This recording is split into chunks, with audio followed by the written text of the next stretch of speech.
Sang Raja Jawa tanpa mahkota, host Cokro Aminoto. Keluarga Ningrat. Sebelum bergelar haji dan disebut sebagai nama host Cokro Aminoto, sewaktu lahir beliau diberikan nama Raden Mas Umar Said Cokro Aminoto oleh orang tuanya. Beliau dilahirkan di desa Bagur tanggal 16 Agustus 1882 di kota Reog, Ponorogo. Umar Said mendapat gelar bangsawan dari nenek buyutnya yang merupakan seorang putri Susuhanan, salah satu bangsawan dari Surakarta. Kakek buyut beliau merupakan ulama ternama bernama Kiai Bagus Kesan Besari, ulama yang memiliki pondok pesantren di desa Tegalsari, Kabupaten Ponorogo. Dulu kakek buyut dari Umar Said memperistri seorang putri dari Susuhunan II. Dengan pernikahan itu, Kiai Bagus resmi menjadi keluarga keraton Surakarta. Dari sang nenek buyutlah Umar Said mendapat gelar Raden Mas. Dari pernikahan dengan putri Susuhanan tersebut, Kiai Bagus Kesan Besari dikaruniai seorang putra bernama Raden Mas Cokronegoro. Dalam kehidupannya, Cokronegoro tidak mengikuti jejak sang ayah sebagai seorang ulama atau menjadi pimpinan pondok pesantren. Cokronegoro memilih bekerja di pemerintahan sebagai pegawai pemerintahan di masa kolonial Belanda. Dalam karirnya, Cokronegoro pernah menduduki jabatan penting, diantaranya sebagai Bupati Ponorogo. Oleh karenanya, ia dikaruniai bintang jasa Riddle de Nederlandse Lauw dari pemerintah Hindia Belanda. Cokronegoro dikaruniai seorang putra yang bernama Raden Mas Cokromiseno. Cokromiseno juga mengikuti jejak ayahnya bekerja sebagai pegawai pemerintahan pula. Cokromiseno juga pernah menduduki jabatan penting pemerintahan antara lain sebagai Wedana atau Kawedanan Kletjo Madiun. Kawedanan sendiri adalah wilayah administrasi pemerintahan yang berada di bawah kabupaten dan di atasnya kecamatan, berlaku pada Hindia Belanda. Pimpinannya disebut sebagai Wedana. Raden Mas Cokromiseno adalah ayah dari Raden Mas Umar Said Cokro Aminoto. Cokro Aminoto adalah anak kedua dari 12 bersaudara. Berikut adalah 11 saudaranya. Masa remaja Cokro Aminoto. Cokro Aminoto dulu dikenal sebagai anak yang nakal dan pemberani. Karena kenakalan dan keberaniannya, semasa sekolah ia sering dikeluarkan dari sekolah. Kemudian ia pindah dari sekolah ke sekolah yang lain. Walaupun demikian, ia memiliki kecerdasan yang luar biasa. Berkat kecerdasannya, Cokro berhasil masuk sekolah Osvia, Olfending School for Ilhande Abtrenaren di Magelang pada tahun 1902. Ia berhasil menyelesaikan sekolahnya di sana. Di Osvia merupakan sekolah elit pada zaman Belanda. Tak sembarangan orang bisa masuk ke sekolah ini. Biasanya anak dari pejabat pemerintah sampai anak-anak priayi yang bisa masuk sekolah ini. Tentu anak pejabat dan priayi yang dimasukkan Osvia dengan harapan kelak dapat menjadi seorang pemimpin jabatan di pemerintahan Belanda. Sebagai seorang anak darah biru, Cokro Aminoto telah dijodohkan oleh orang tuanya dengan anak priayi pula. Wanita itu bernama Raden Ajeng Suharsikin, putri seorang wakil Bupati Ponorogo yang bernama Raden Mas Mangusesomo. Raden Ajeng Suharsikin setelah menikah lebih kenal dengan nama Raden Ayu Cokro Aminoto. Sosoknya dikenal sebagai wanita yang halus budi pekertinya, baik perangai, serta besar sifat pengampunannya dan juga cekatan. Meski tidak tinggi pendidikan sekolahnya, namun ia sangat menyukai ilmu pengetahuan dan mengaji agama. Menurut asal-usulnya, beliau merupakan keturunan Penembangan Senopati dan Ki Ageng Mangir dari Madiun. Ketika harus memilih suami atau keluarga, keteguhan dari kecintaan Suharsikin pada Cokro Aminoto dibuktikan sejak awal masa pernikahan. Ketika itu dirinya dipaksa untuk memilih antara berpisah dengan orang tuanya atau dengan Cokro Aminoto. Hal itu bermula ketika Cokro Aminoto berselisih dengan sang mertua. Perselisihan itu berawal dari perbedaan pendapat antara keduanya. Cokro Aminoto tidak berkeinginan menjadi seorang birokrat atau pegawai pemerintahan, sedangkan mertuanya menginginkan Cokro Aminoto menjadi birokrat. Sang mertua sebenarnya sudah menyiapkan rencana agar Cokro menjadi Bupati Ponorogo. Mertua memang masih bersifat kolot, berpikir dengan mempunyai kedudukan penting di pemerintahan adalah sebuah cara yang tepat. Apalagi mereka keturunan darah biru, di mana waktu itu bangsawan darah biru mulai banyak yang masuk pemerintahan. Mereka diberi gaji oleh pemerintah Hindia Belanda. Pada waktu itu Cokroaminoto sudah berkarir selama 3 tahun di bidang pemerintahan, di mana ia menjadi juru tulis Patih di Ngawi. Perbedaan pandangan antara mertua dan menantu semakin hari semakin memanas. Cokroaminoto pun mengambil tindakan nekat. Ia meninggalkan rumah kediaman mertuanya di saat sang istri sedang mengandung anak pertamanya. Tindakan nekat Cokroaminoto ini menimbulkan kemarahan serta kebencian Mangusu Semo. Ia memaksa anaknya untuk bercerai dengan Cokroaminoto, sebab kepergiannya dinilai telah mencoreng martabat dan kehormatan keluarga. Di hadapan situasi sulit, Suharsikin secara tegas tetap memilih suaminya, Cokroaminoto. Jawaban dari Suharsikin membuat kedua orang tuanya terdiam dan tidak mampu berbuat apa-apa. Tepat setelah Suharsikin melahirkan anak pertamanya, ia bersama anaknya meninggalkan rumah untuk menyusul Cokroaminoto.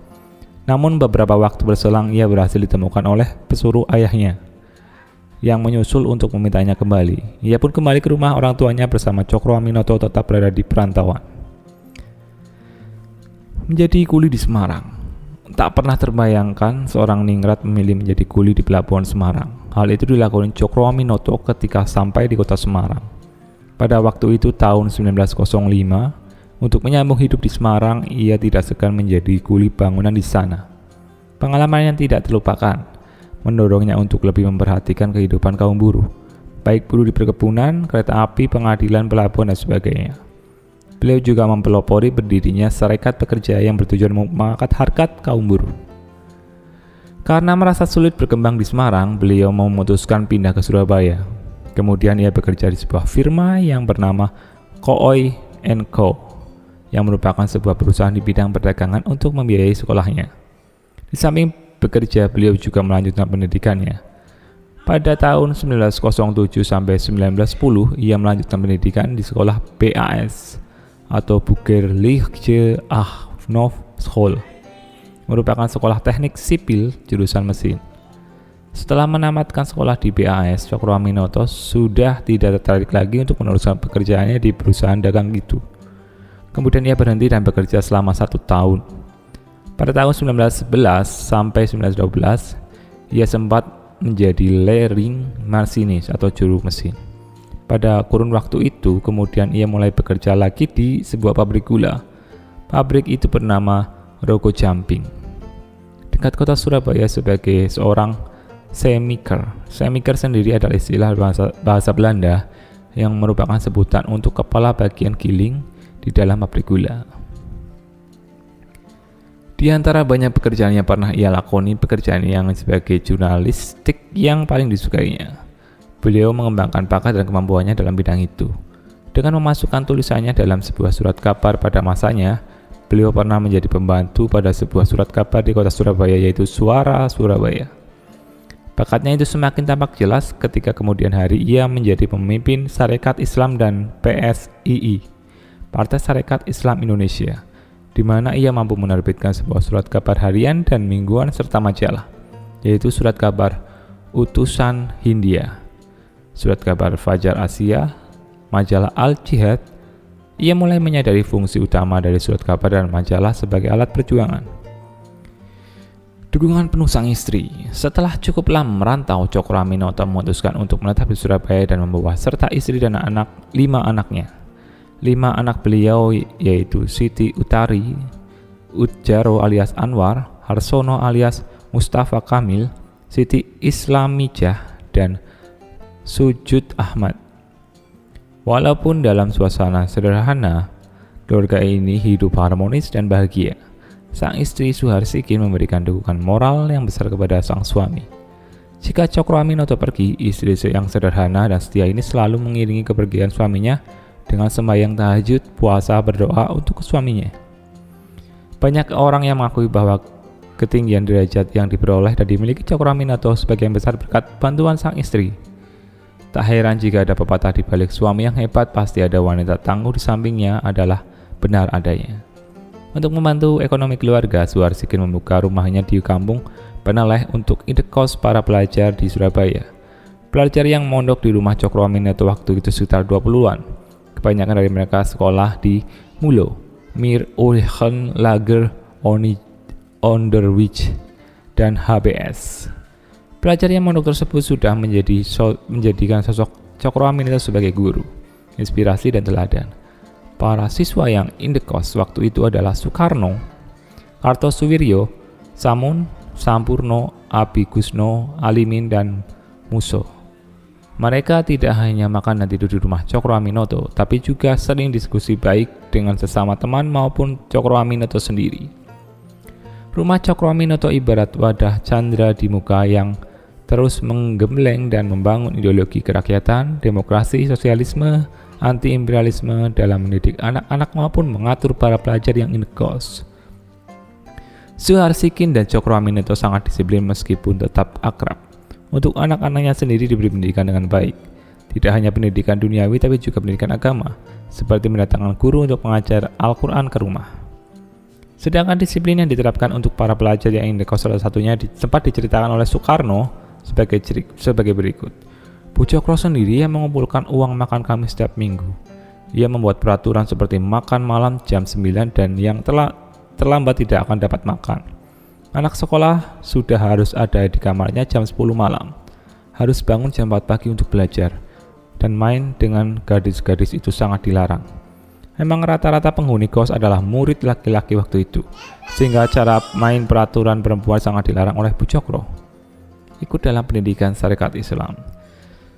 Sebelum Sarekat Islam dibentuk, terlebih dulu lahir sebuah ormas keamanan dengan nama Rekso Rosmok di kota Solo yang dibentuk oleh Haji Samahudi. Ormas ini termasuk ilegal karena belum dapat legalitas dari pemerintah kolonial Belanda. Hal ini sempat diceritakan Samahudi kepada kenalannya bernama Jogo Margoso. Sang kenalan berjanji untuk mengurus masalah legalitas itu. Jogo Margoso lantas menghubungi Marto Harsono, mantan jurnalis sekaligus direktur Medan Prijaji. Surat kabar yang dimiliki seorang bangsawan berdarah ningrat Solo bernama Tirto Adi Surjo. Marto Harsono yang mendapat kabar itu lantas menghubungi mantan bosnya. Tirto pun bersedia membantu. Tirto juga memimpin perhimpunan resmi, yaitu Sarekat Dagang Islam, yang berdiri di Bogor tahun 1909. Setiap hari petugas kolonial datang untuk menanyakan legalitas ormas Rekso Rosmakso. Marto Harsono yang kerap menghadapi pernyataan itu memberi jawaban bahwa Rekso Rosmakso adalah Biro SDI yang berpusat di Bogor dan akan segera disahkan. Tirto pun tiba di Solo pada awal Februari 1911.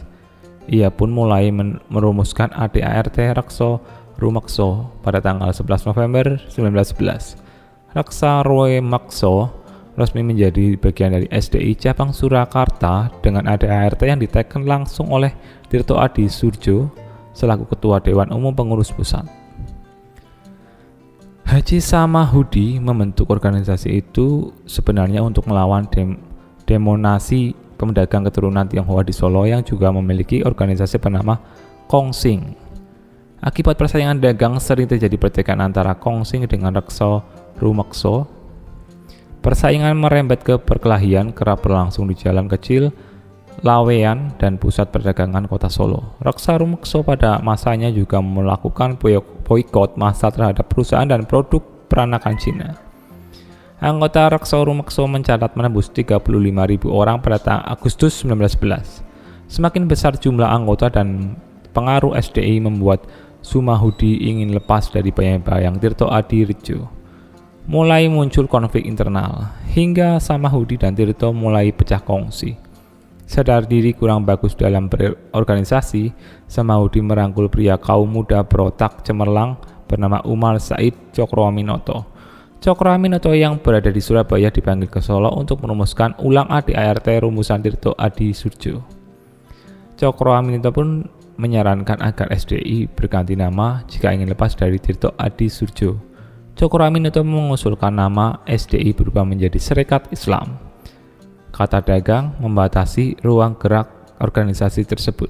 Cokroaminoto berpendapat, menghilangkan kata dagang akan memberikan dampak positif karena organisasi bisa mencakup seluruh golongan dan tidak bergerak di sektor dagang, melainkan juga ranah politik. Pada akhirnya SI lebih cenderung turun ke kancah politik ketimbang menaungi jual beli.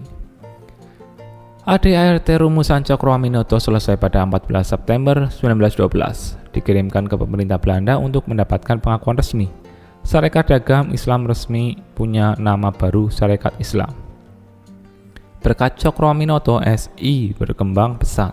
Cabang pertama berdiri di Kudus tanggal September 1912. Akhir 1912 hingga awal 1913, SI semakin meluas. Hampir seluruh Jawa ada cabang SI, termasuk Madiun, Ngawi, Ponorogo, Semarang, Jogja, Batavia, Bogor, dan Purwakarta. Sukses Cokroaminoto dalam membentuk SI diraih berkat koneksi yang dimiliki. Jawa Tengah dan Jawa Timur telah dikuasai bersama Samahudi. Untuk Yogyakarta, ia merangkul pendiri Muhammadiyah, Ahmad Dahlan. Raden Gunawan, mantan tokoh Budi Utomo yang bersama Marto Harjono bekerja di Medan Priaji, menjadi perantara Cokroaminoto dengan merekrut ribuan anggota SI di Batavia dan seluruh pelosok Jawa Barat. Cokroaminoto mengambil kendali Perhuh SI dari Samahudi dalam Kongres SI kedua di Yogyakarta pada 19-20 April 1914. Ia terpilih sebagai ketua baru. Samahudi disingkirkan dari kepengurusan pusat SI dan mengisi jabatan tanpa kewenangan sebagai ketua kehormatan. Kantor pusat SI dipindahkan dari Solo ke Surabaya. Cokroaminoto juga sempat memimpin tentara Kanjeng Nabi Muhammad TKNM ini di Surabaya awal 1918. Pergerakan aksi bela Islam dan respon tulisan di majalah Jawi Hiswara yang dianggap menghina Nabi Muhammad. Masa SI kala itu berjumlah 450.000 orang. Pada tahun 1919, anggota SI menjadi 2,5 juta orang. Setelah bergelar haji, nama Cokroaminoto sering dipanggil dengan nama Hos, Haji Umar Said Cokroaminoto. Bersama Gus Salim dan Abdul Muiz, Cokroaminoto membesarkan Sarekat Islam hingga menjadi organisasi pergerakan pertama yang berskala nasional, mampu menarik anggota sebanyak 2,5 juta orang. Ketiga tokoh tersebut memiliki latar belakang berbeda. Cokroaminoto keturunan ningrat Jawa, sementara Gus Salim adalah keturunan bangsawan di Padang. Abdul Muiz sebenarnya juga berasal dari keturunan bangsawan di Padang namun dibesarkan di Palembang.